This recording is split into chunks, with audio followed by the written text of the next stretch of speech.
Hi ladies and gents, welcome back to my channel.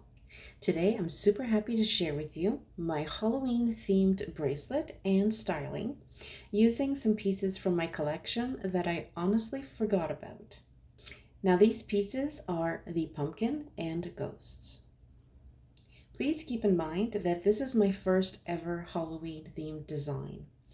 The names and the item numbers of each piece is included in the description below.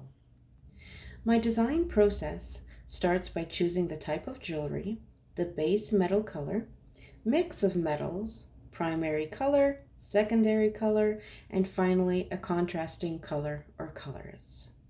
And let's not forget the option of adding an accompanying piece. Before moving on, it is very important to consider a storyline. This will help you to add the right charms in order to tell your story. Every design is unique to you, like DNA. Now let's start. This is a 7.5-inch T-bar clasp bracelet in rose. My mixed metal colors are rose and sterling silver. The rose adds warmth, while the silver adds a cold crispness, which is reminiscent of fall. Chilly, sunny days.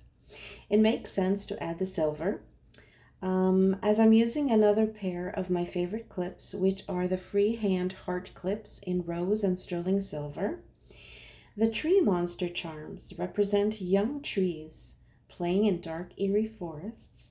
The sunset Muranos are for the beautiful, saturated, and contrasting sunsets that we all love and yearn to see in fall.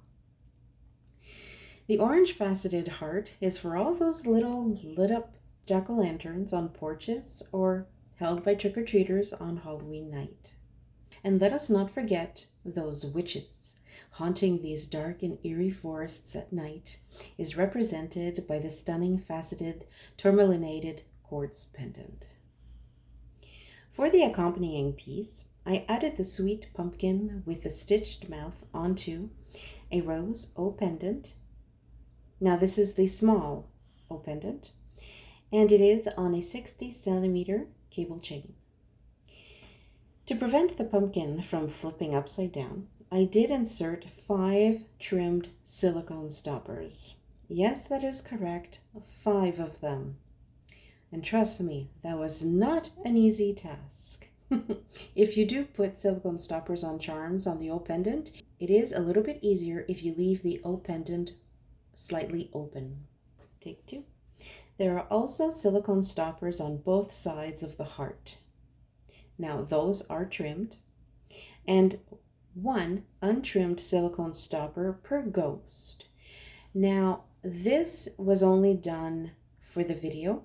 I don't really recommend that you put stoppers with the ghosts because they have a little bit more weight at the bottom, so they don't flip. And voila, a cute set that is not too cute and not too horrifying. If you like this video, click like. If you wish to subscribe, I would love it, and any questions or comments are welcomed. Thank you for taking the time to watch my video, and I really hope you like this Halloween styling, and I hope you guys have a beautiful and fun Halloween. Cheers for now.